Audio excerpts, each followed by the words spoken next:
Callum and Porterfield. Oh, Porterfield has scored. A block by Tommy Wright Phillips again. And Sunderland is...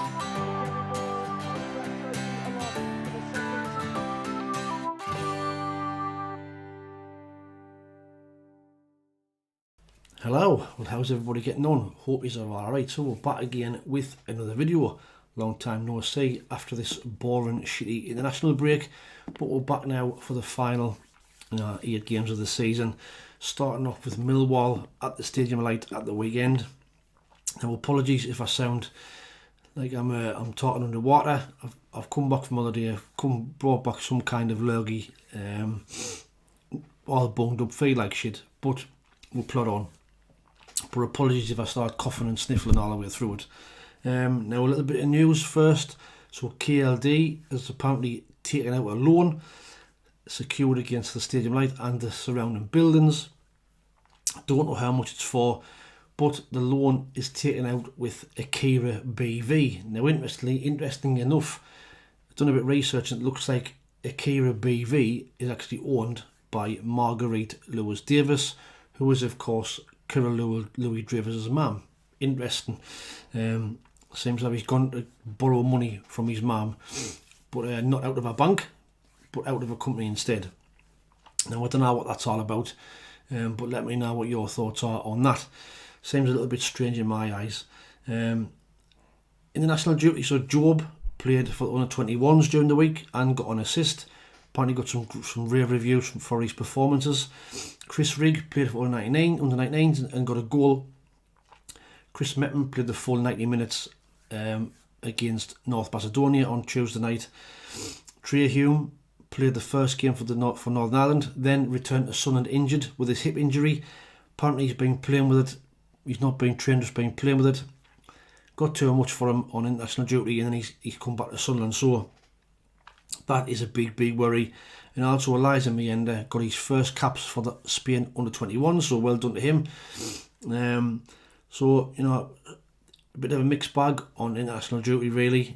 Trey Hume is obviously the big worry for the weekend, but we'll touch on that a little bit later on. But first, Millwall and Alex Neil. And so, we know Alex Neil led us back to the Championship in 2022 after that playoff win against Wycombe Wanderers. Then he kind of left under a cloud in a messy situation after kind of a fallout with Christian Speakman and KLD around transfers and who he would be allowed to bring in and what have you. Now I hated him when he left. The way he did it could have been handled a lot better. But now looking back and seeing the interference from Speakman and KLD with Tony Mowbray and now with Lebris, I don't really blame him for leaving. He had the balls for to stand up to the two of them and said, look, I'm not being made a scapegoat. If I'm not going to be allowed to have control of who I bring in and what have you, then I'm off. Which, has proved to be the case. Now, like I say, it did leave a bit of taste in my mouth the way he left, but no doubt he was a very good and a very important manager in our recent history. So, he is a really good manager. He's got a better record actually than with Millwall than what I thought he had. Took over in December last year. Played 18, won 8, drew 4, lost 6. Got a win percentage of 44%. Now in his career overall, he's got a percentage of 41%. He had a 50% win rate with us in the 24 games he managed. Like I say, and it hadn't been for him, I don't think he would have gotten promoted. So, he's a really good manager, like I've said, and we know what happened last time he came to the Stadium Light with a team with Stoke. They battered us 5-1. So we'll be hoping that's not going to be some kind of repeat of that. Now, Millwall still do have an outside chance of reaching the playoffs. They're 6 points from 6th place. They're in 11th place at the minute. They've played 38, won 13, drew 12, lost 13, scored 37, conceded 39. They're on 51 points. Like I say, 6 points outside them playoff places. Away from home, they have been very good as well. They're currently sat in 7th place in the home form table. Played 19, won 5, drew 8, lost 6, scored 17, conceded 22, and they took 23 points away from the Den. So they are going to have to be watched very closely, and I am anticipating a really difficult game against these. They do have a strong Sunderland connection as well in the squad. You know, Duncan Watmore, George Honeyman, more recently Aaron Connolly's gone there as well. And top players in the squad, so Joe O'Brien, you know, our defender, Jake Cooper and Jeffert Tanganga, all defenders. They're 3 most top rated players, and you can see they're in the league. I think they've only conceded 39 goals, which kind of shows you they've got a good defensive record and they're hard to break down, which is not a good sign for us really.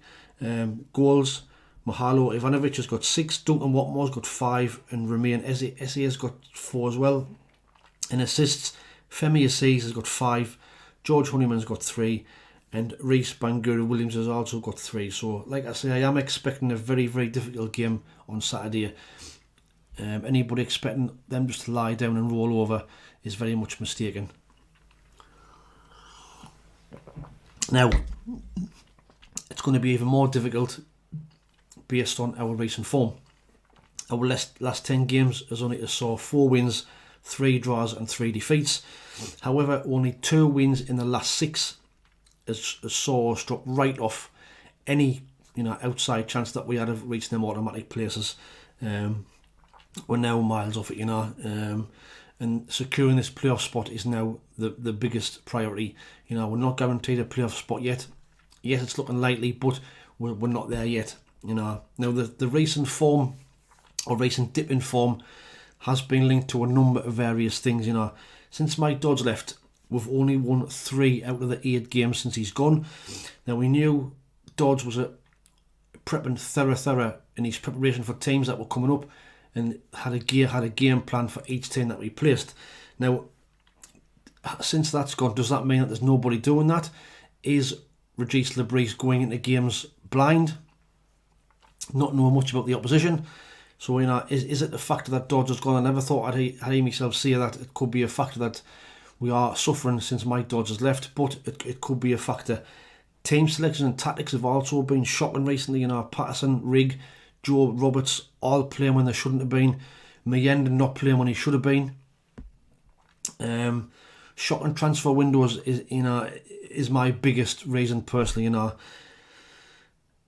sat 3rd or 4th of Christmas was a perfect opportunity for us to go and spend a bit of money, not millions mind, just to get some experience in to see us over the line. We all know the forward situation, the defensively, the full-back situation, which I said time and time again throughout January, we needed cover for the full-backs. That's something that's now going to come back and bite us on the arse. You know, and what did we get? We signed Enzo Lafay on loan, which is a cracking signing. You know, no doubt about it, was a cracking signing, but we played him out of position. Then he's getting injured, and we signed, you know, an injured centre forward in Jayden Danns, was an absolute farce. Absolute farce. Now, that's absolutely pathetic for a club in my eyes, and owners who are supposedly ambitious and supposedly want to get promotion. You know, even at the start of the season, signing players like Abdullah Hai, Salis, Paveda, all been a complete waste of time. You know, all injured, all not contributed at all to the season, and it's really, really poor. And I like to say, I will question again this lack of ambition from the ownership of, do they really, really, really want to get promoted? You know, if you look since 2021 when KLD took over, he's only spent £11.75 million. We've received £18 million in transfers. You know, that's a net profit of over £6 million. Now, in my opinion, that's not acceptable. You know, now some people would say yes. You know, we're sat 4th in the Championship, and we have a positive return on transfers. But for me, it just shows a lack of ambition. You know, but let me know your thoughts. Now, like I said, no doubt in certain quarters and in certain people who watch this channel who seem to be, you know, part of the Christian Speaking fan club and criticise anything what you see about them, I see a bollocks of that, because, you know, for me, we had a perfect opportunity to get promoted this season. We might still do what we didn't know, but, you know, the fact is we had a chance of automatic promotion and we fucking blew it. Now, that's just my personal opinion, but let me know what your thoughts are in the comments below about a recent dip in form and what you think that's down to. Now, Saturday, you know, like I said, Hume is an injury doubt coming back from the international duty. Certainly now is out with his hamstring for 6 to 8 weeks. Lafay could be back, which is a bonus, but Based on that, the team on Saturday could look like this. So we could have Anthony Patterson in goal. It could be a back four of Luke O'Nien, Chris Mepham, Jensen Seelt and Leo Hjelde. Midfield could look like Dan Neil, Alan Brown and Job, with Roberts and Mundell on the wings, with Eliza Mienda up front. Now, that back four does not fill me with confidence whatsoever. Based on how bad we've been defensively in the last few games with our usual back four. But like I say, I did see it in recent videos in January that we needed cover for these full-backs, and now it looks like we could have Hume and Cirkin both out. Factor in as well, Dan Ballard is out as well.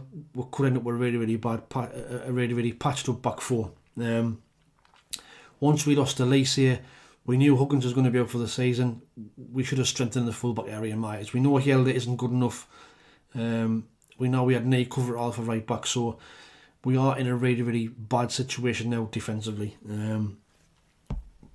But like I said, no doubt that'll be seen as me attacking the owners and hating certain players. Like I say, I say bollocks to that. Absolute bollocks. It's my opinion and my personal opinion only on them on that. But let me know what your thoughts are in the comments below. Now, score predictions. I do anticipate, like I said, a really difficult game on Saturday. And I never ever predict us to get beat, very rarely. But I just can't see us winning on Saturday. I really can't. Millwall are strong defensively. They're good away from home. They're not going to come to you and play a man behind the ball, because they've got to win to get to that playoff spot. Any chance of getting to the playoffs, they've got to win. So, a difficult game. I'm going to go for a defeat. I'm going to go for Sunderland 1, Millwall 2, just to add more pressure on Regis Lebris. I hope I'm wrong, but that's just a feeling I've got. Now, the Coventry game, there was 5 people predicted us to lose. That was David Newell. Well done to you, Coventry fan. 3-1, who predicted they got 2 points. D. Costello, Kenneth Allen, Malcolm Hopkirk, Steve SM, they all predicted a defeat as well and get 2 points each, which makes the overall scoreboard looking like this. So John Ruddock is still top on 59, Mel Lacey, Peter Smith are on 51 in second, Ray Knight's third in 50, Kenneth Allen is 4th on 47, Alex Dixon 5th on 46, Tim the Minions on 6th on 45, 7th is Chris Carter Jackson on 44, 8th is David Edwards on 43, 9th is John T on 42, and in 10th place is Stuart Mack and Brian Green on 39. So let's see, 8 games to play for, 8 games left in the season. There's plenty of points to play for. Get your score predictions in the comments below for a chance to get on the leaderboard and see if you can catch John Ruddock at the top for that shirt competition. The league table currently looks like this. So the Leeds are top, played 38, 80 points. Sheffield United played 38, 80 points, but with a goal difference of 26 less. Burnley in third, 38, 78 points. We're in fourth, 38, 69 points. Coventry are in fifth, 38, 59 points. West Brom are in sixth, 38 games, 57 points. So, that's it from me.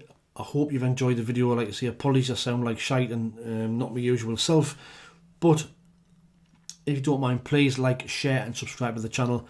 We're trying to get to 4,000 subs. We're currently on 3,706, which is absolutely massive achievement. Thank you very much to everybody who subscribed and watches and likes and comments. It's greatly appreciated. Can we get to 100 likes on the video? Hit that little black button now and subscribe. Hit that thumbs up and for the video. Watch out for the match review coming out after the game on Saturday against Millwall. Well, hopefully my score predictions miles out and we've took 3 points and we took another step forward to securing that playoff spot. But in the meantime, have a great rest of the week. Thanks for watching. Take it easy, stay safe, and we'll speak soon. Ta-ra.